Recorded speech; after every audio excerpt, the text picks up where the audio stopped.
What's happening, folks? I'm Andy, your electric geek, and in for a review today, it is True Lies on 4K Blu-ray.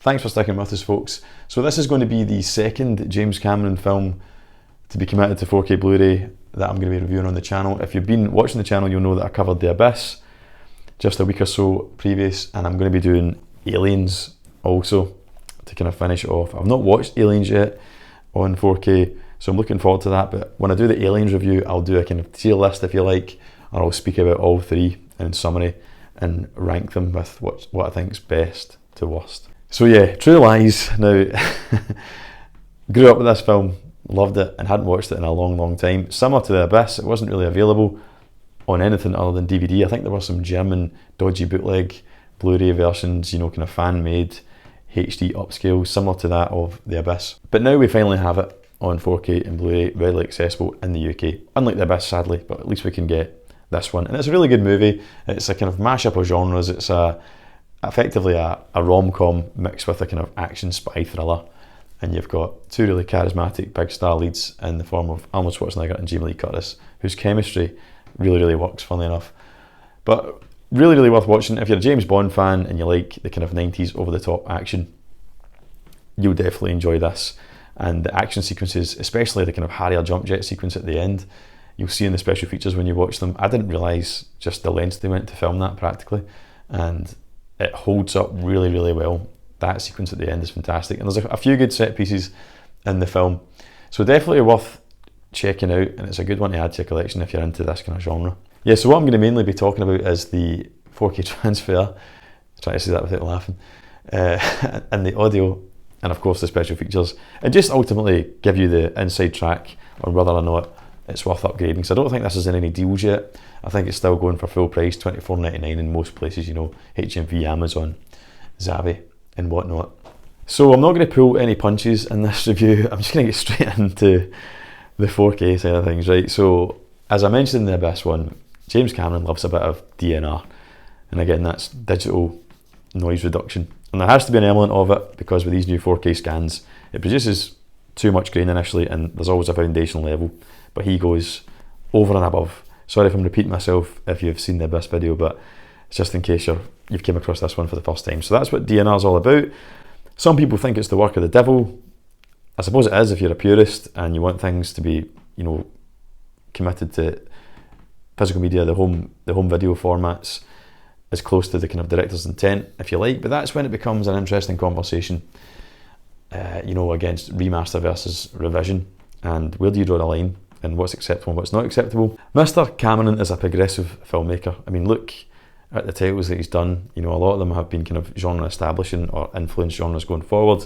He's responsible for some of the biggest grossing blockbuster box office movies of all time: Titanic, the Avatar series.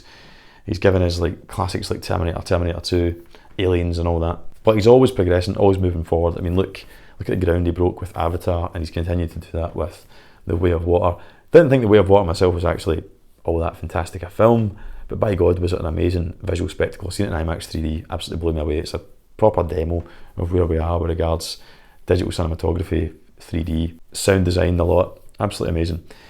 But he just can't help himself when he goes back to these old films, and he likes to kind of change things up. Now sadly, True Lies suffers from a hell of a lot of DNR. Some of the shots in True Lies are bad. I've put some of the ones up on the screen. Now these are just captures that I take on my iPhone 11.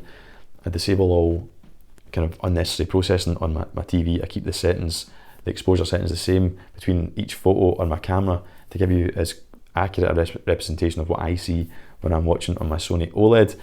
It has a Dolby Vision bright and dark mode. I put it on dark for taking the photos because it's more accurate than bright. So hopefully it gives you a good representation. I appreciate this video's in HD and you've got YouTube compression, but it should give a rough representation of what I see colour-wise and stuff. But the biggest issue is any scene with Tom Arnold in it, Tom Arnold and Arnie together. I don't know what's going on with Tom Arnold, but he looks like something out of Morph. It's the wax effect. Now I don't know if he was just lathered in like foundation and makeup, and that's, you know, when they do this restoration, that's what makes him look so waxy and so fake. But his scenes, he really does look like he's been tangled. Very orange, very kind of unnatural skin tone. And yeah, there's kind of DNR throughout here, next to no grain, although there's plenty of detail. So it just depends. If you're a purist, I think this one might distract you somewhat. I still enjoyed the presentation of it. The HDR is very good, evident. There's all the kind of bright highlights, dynamic contrast you'd expect there. Colours pop, much more vibrant. I stuck on the Disney stream of this just to see if maybe it was a slightly different master and if there's maybe more grain. And to my eyes, it actually looked like there was a bit more noise and a bit more grain, but the colours are much more muted, and Tom Arnold still looks very waxy. So he's just not as orange though, because it's a different colour grading.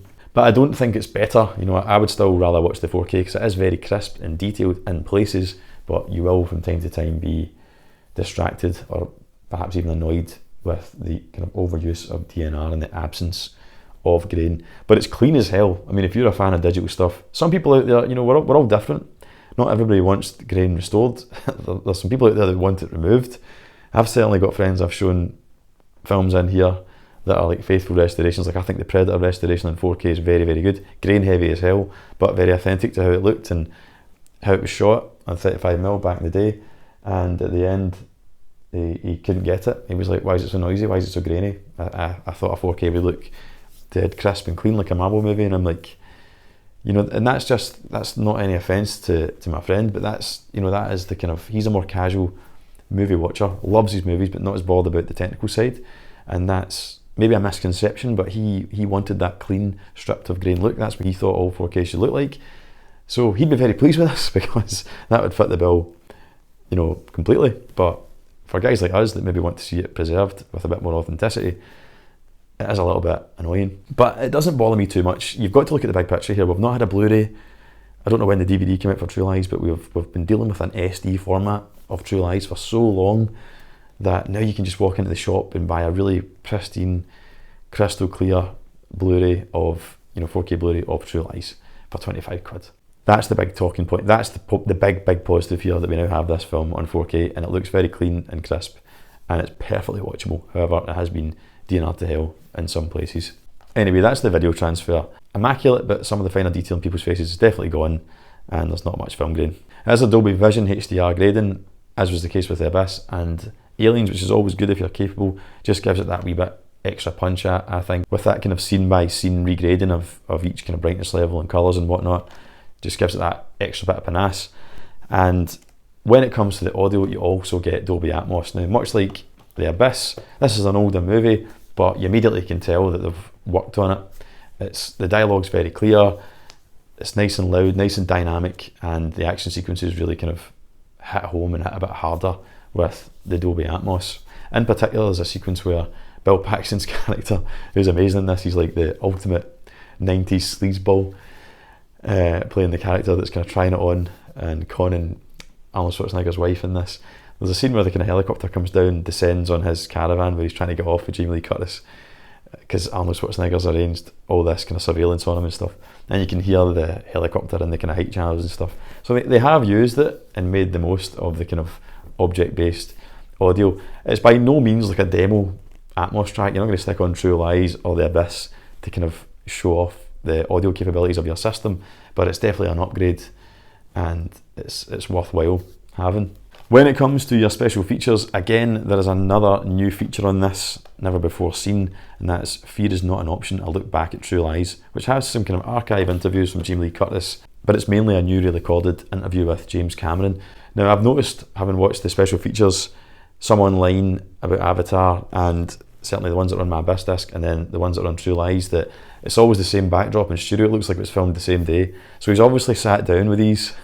The studios have finally pinned them down and said, right, you've got to do these discs, Jim, and we need special features. So he's basically sat down and he's obviously just, you know, gave an interview regarding all these movies, which they've then cut up and edited together. But they're good and they're not phoned in. He's passionate about them, and there's plenty of little trinkets and bits of information to be gleaned from them. So if you're into all that behind the scenes filmmaking, documentaries and stuff, and you like your special features, then the new special feature on it's definitely a nice addition too.